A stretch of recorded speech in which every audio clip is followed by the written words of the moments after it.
Welcome to this edition of Morgan You Asked For podcast. It is Wednesday night. It's a little bit later. I'm going solo tonight. Just didn't work out this week with guests and stuff, but that's okay. So it'll be shorter tonight, and we'll hit our Ryan's rant here real shortly.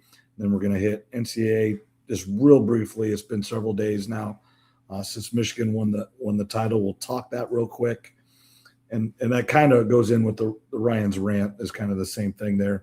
And then we'll spend the last segment, last part of our episode talking about the Masters. I'll make my pick and just kind of what the Masters means and one of the best events of the year in my opinion. Let's go ahead and let's start with Ryan's rant, our new episode. I've talked about this before, but I wrote some notes out here, so I'm going to be looking off the side here just a little bit here. But it is transfer portal season in basketball right now, and it is crazy. I heard a stat today. I read it, so this is not 100% correct. I listened to it. I heard it. I can't remember exact numbers, but essentially in round numbers, there's 5,000 Division I men's basketball players, and there are 1,500 roughly in the portals. That's like 30%. So 30% of every roster and every person is in the transfer portal. And we all know the big name ones that are getting a better opportunity, and you can't blame them. But how many of them are not going to get as good an opportunity? And if they would have just stayed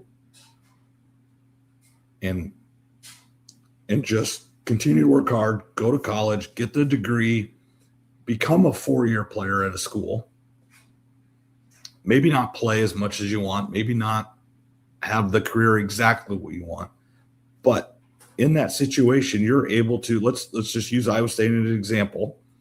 You're able to graduate from Iowa State University and, say you want to go into the business world and you're a business major or whatever, and then you go work downtown Des Moines or in West Des Moines there at one of the big insurance companies.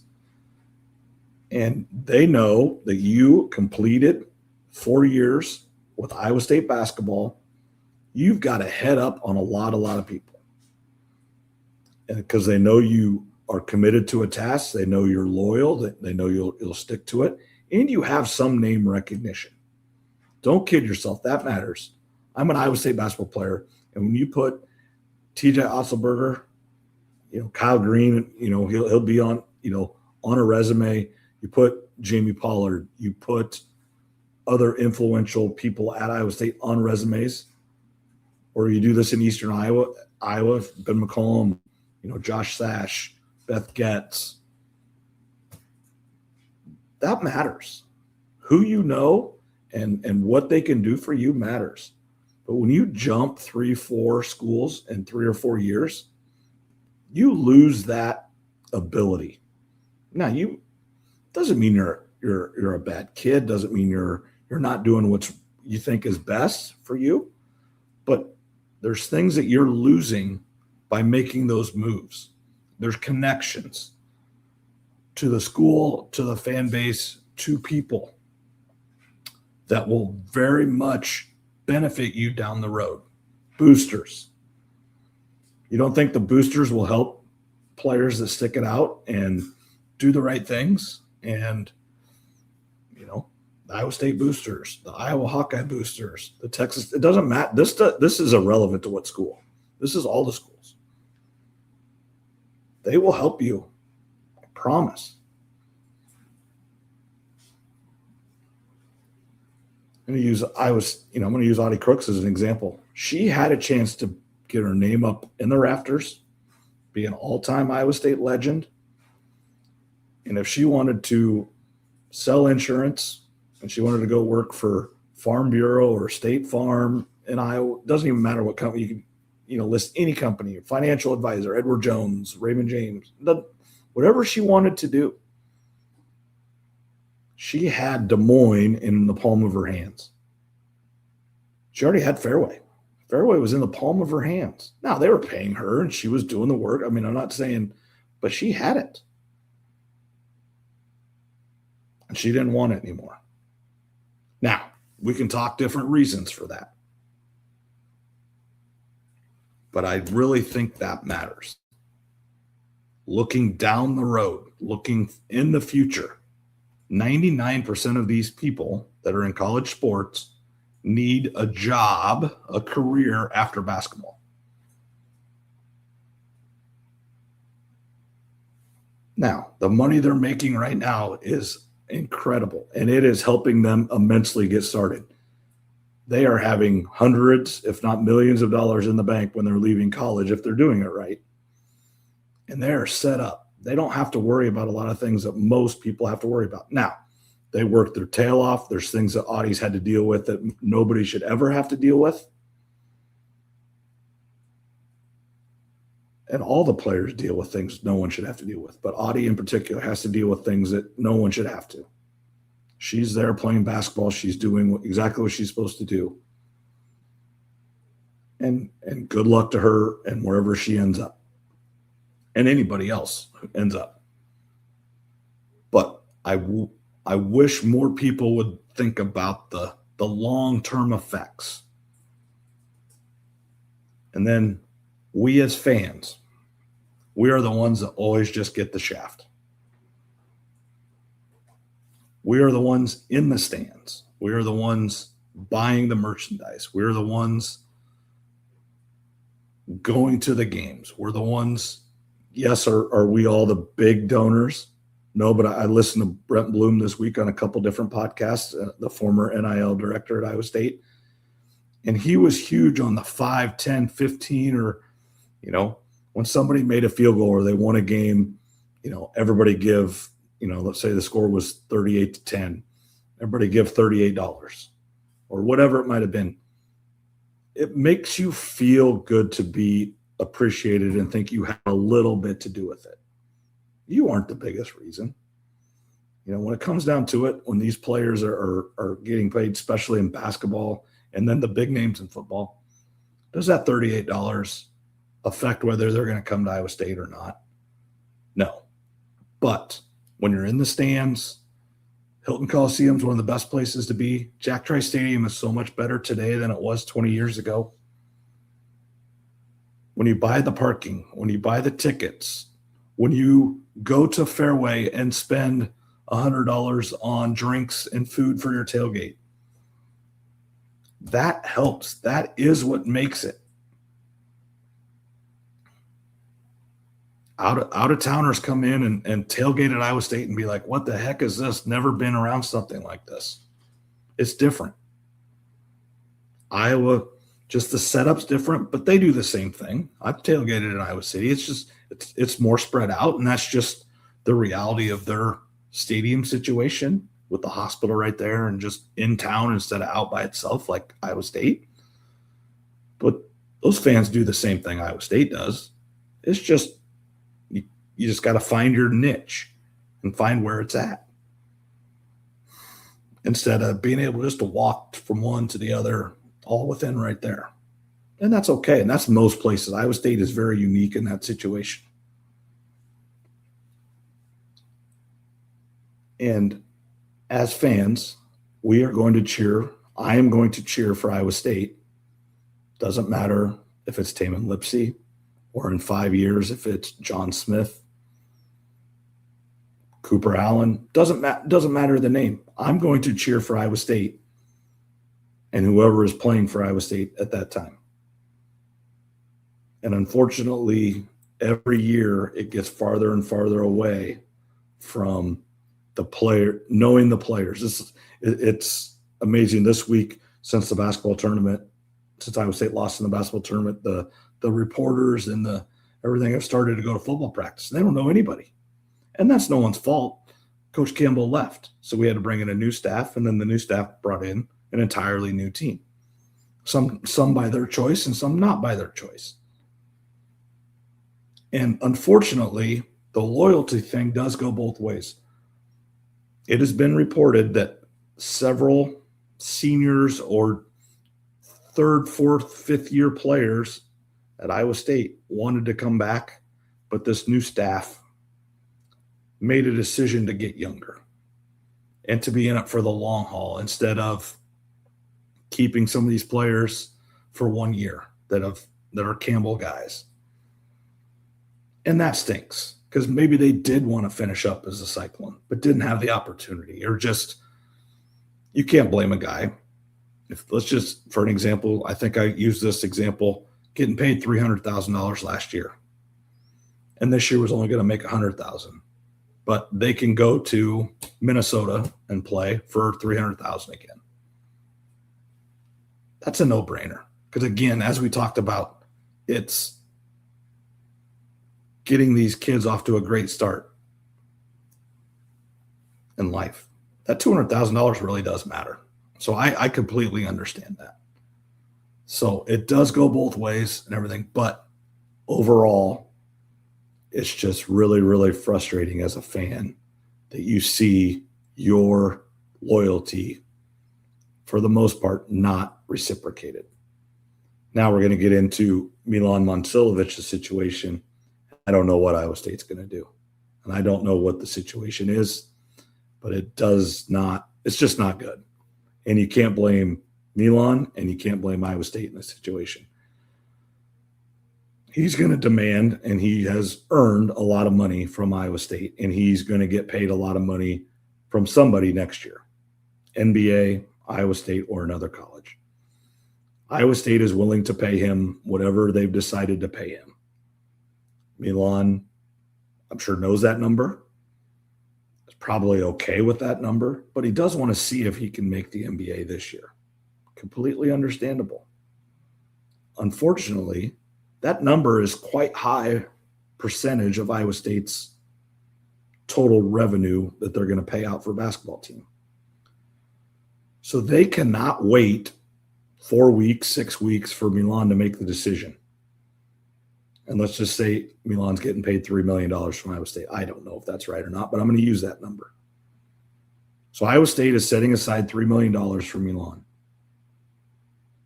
And then in 6 weeks, he decides, hey, I'm going to get drafted number 25, and I'm going to stay in the draft. So now you're sitting there with $3 million, but no one to give it to.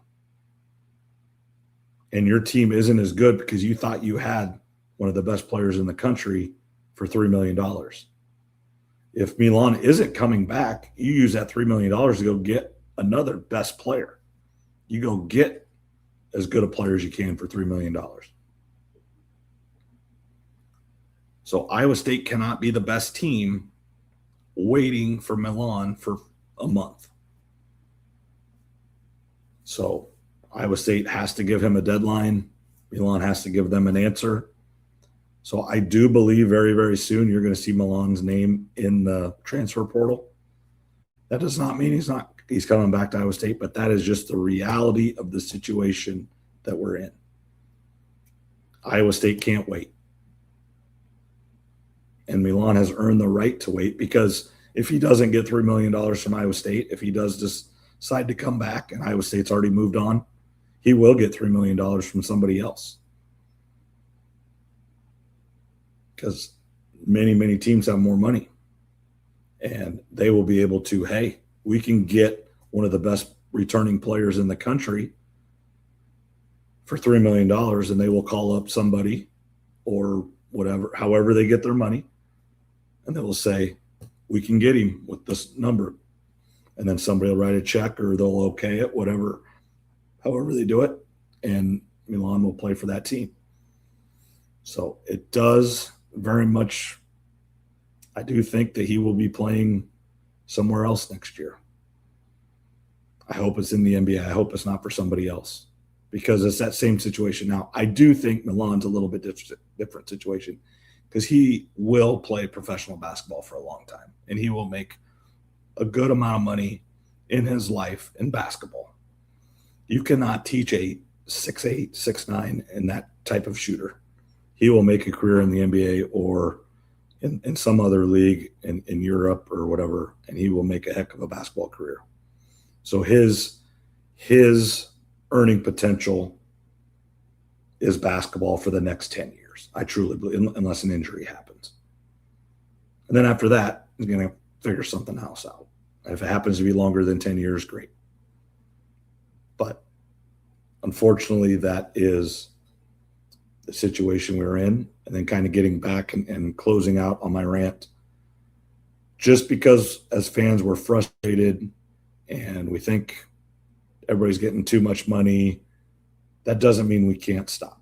We have to keep going. We have to keep supporting. We have to keep giving what you're able to or what you're wanting to, even if it is $50, even if it is $20, even if it is just buying Ames Lager or a T-shirt with their name on it, whatever.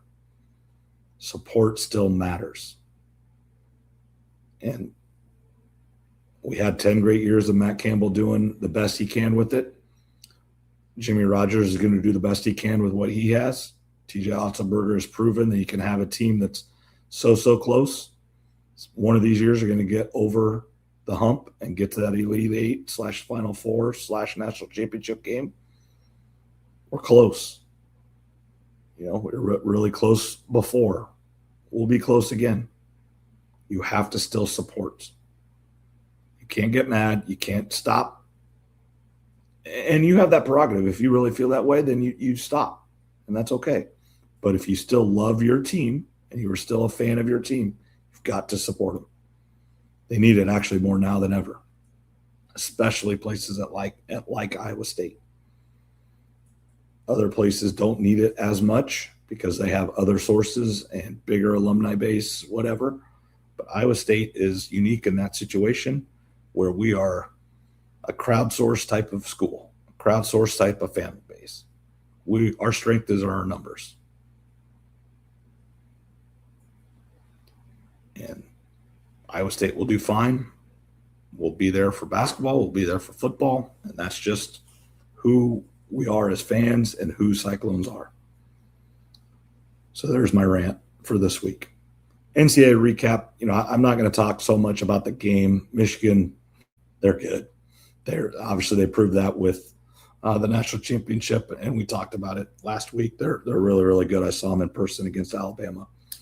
They're big, they're strong, they're athletic, and they proved it in the Final Four and in the championship game, and especially in that semifinal against Arizona. They made Arizona look stupid, and no one had done that all year. I was wrong. I thought Arizona was the best team. I was flat wrong. It was Michigan, and it really wasn't even that close. Connecticut had a heck of a plan. They executed it to the best of their ability, and it still wasn't enough. But, as Dan Hurley said, he had his team a chance. That's all you can ask for.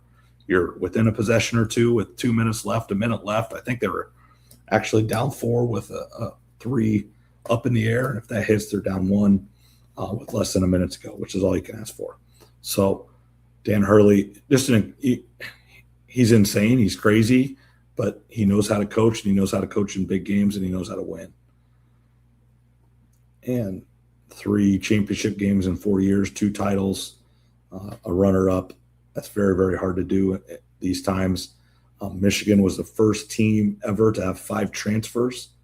None of those players started at Michigan to win the national title. That is the first of many, many, many more to come. That's just today's society and today's NCAA situation. Transfer is just the way to go. Last but definitely not least, the Masters is this weekend. And cheer everybody up here now. It is golf. Weather's not great here in Iowa. It's rainy. It's cold one day. It's warm the next. Everybody's got a cold. Everybody's got the sniffles. Everybody's got a sore throat right now because one day you're wearing shorts and a T-shirt. The next day you need a winter coat, hat, and gloves. You can hear it in my voice again. And some of that is I coach golf. My son's running track, so I'm outside. I'm inside. I'm outside. I'm inside. So when you do that, that's just the tendency of getting sick. But in Augusta, Georgia, it is full-on spring, approaching summer. The weather looks gorgeous this weekend. I watched some of it today, the par 3 contest and everything. It looks beautiful. What they spend and what they do to make that course look absolutely perfect for this week of the year. Everything they do in their entire calendar points to this week. The amount of resources and dedication it takes to plant the flowers, to the trees, the pine straw, the grass, everything they do. It is an engine going down the train to perfection. Now, there's a lot of people that think it's corny, it's weird, it's the Masters, they do everything for this, they've got their certain rules. It's not fans, it's patrons, it's not the rough, it's the second cut, it's the first cut. It's lots of weird things that the Masters does that most places don't. And you ask any fan of golf, where do they want to go? They want to go to Augusta.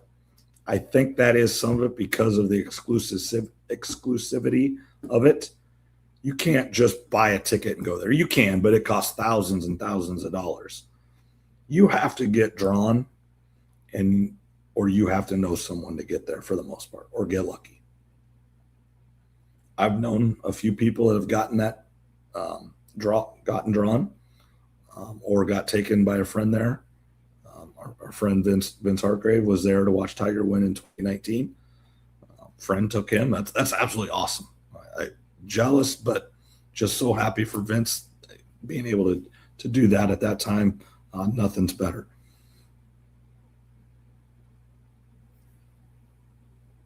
But I love that part of it. I know some people think it's all weird and stuff, but the pageantry. But I'm kind of that person. Yes, in another football sense, does a Rose Bowl just make it so much more difficult to get this playoff going forward and everything? But yes, it does. But the Rose Parade and kicking off at 4:00 and the sunset tradition and pageantry are awesome. I love that stuff. I know I'm weird, but that's just me. And then the greatest part about it is you go down there and you see the food's $1.50 instead of, when I was at the United Center watching Iowa State and Tennessee, $15 for a beer, $18 for a chicken tender meal. I mean, it's just crazy. And it's just a beer. They don't need to sell you a 24-ounce beer, sell you a 12-ounce beer for half the price and then make you go back twice as much. It's just, I don't understand some of that stuff. And then you see the stats, the merchandise tent, how much they make. And they have no commercials because they only have 3 or 4 sponsors, and the Masters doesn't care. They don't need any more. They buy up all the land around it so they can keep adding. The course is 7,500 yards. They built a new players lounge area. They built a new practice facility. They built a new media center. They control everything in this environment, and it is a thing of beauty, in my opinion. Does it go maybe a little bit over the top? Probably, but when you have that control and when you have that power and everybody wants it and you've made it so exclusive, that is one of the biggest drivers of supply and demand. There's not very much supply, so the demand is really, really high. And they've perfected that. And it's gorgeous to watch. Tomorrow morning, we'll have it on in the gym for class. We're doing hockey stuff right now in PE class. But the Masters will be on in the corner. So anybody wants to watch it a little bit, they stop in and watch a few minutes. And it's just, there's nothing like it. They call it a tradition unlike any other, and it is. This week is great. You're in different pools. Masters app has a new fantasy thing that I started this year with some friends, trying it out, kind of like the Eliminator thing. I think it's relatively new. Pick different golfers. We had our draft tonight. I'm actually doing this a little bit later than normal and not live because it's so late. But everything's just fun about it. I'm not going to be able to this weekend just because of things going on, but sometimes it's pretty fun to get up early in the morning, go play golf, and then you go back and watch golf the rest of the day. That's what this weekend is: watching golf, talking golf, and having fun. And hope everybody does enjoy it. Tune in a little bit. Jim Nance on the call. It doesn't get better than that for calling golf. I don't know if anybody watched today, but Jason Kelsey was walking around in the caddy uniform. The par 3 contest, he had all kinds of hole-in-ones. And I think one thing that makes this tournament just so much more special, and everybody thinks they're just so much more in tune with it, is it's the same golf course every year. When they say number 12, you know what number 12 is. You know what the ball's going to do. You know the shots that have been hit in the past. Hole 16, hole 18, when they have this putt to tie to get force a playoff or to win, you know where that putt's going to go. You know, did Tiger hit that putt? Did Phil hit that putt to win it? Did Adam Scott make his fourth birdie in a row on 18 from right there? This you can go back to times. Was that one of Greg Norman's shots that didn't go in? Was that Sandy Lyle's chip in? Was that Jack Nicklaus's putt? Was that Tom Watson's putt? Ben Hogan? It's just, obviously it's changed a little, but the basis of that course has not changed. And that's the beauty of it. Is they used to hide the front nine like it was never on TV, and obviously now it is. I do believe it's on some streaming as well this year, and Jack Nicklaus, I think, is in the booth or somewhat calling the game, I think, on Prime or Netflix. One of those, I can't remember which one. I think I heard. I'm going to try to tune some of that in tomorrow as well. But enjoy it. Only comes once a year. And then the other thing is, it is always my daughter's birthday. My daughter turns 18 on Saturday. Amazing accomplishment for her, and shows how old I'm getting. Never thought, you think when they're little and they're growing up, they're not. It's you got lots of time. We don't. Enjoy it. Spend time. Just enjoy each event they are in. Yes, it's time consuming. Yes, it's a lot, but it does end someday. So enjoy it now. We'll be back next week. Right at about 30 minutes here. That's all you want to hear from my ramblings. So thanks again for listening. We do really appreciate it from everybody. Somebody in Vietnam starting to listen. I don't know what's going on there, but thank you. Hopefully you enjoy this, and everybody else who does as well. Please share this with someone that you think would enjoy it. We really do have fun putting this on. It's just something Trev and I like to do, and it's really, really fun, and hopefully you get some enjoyment out of it as well. Thanks for listening. We'll be back next week.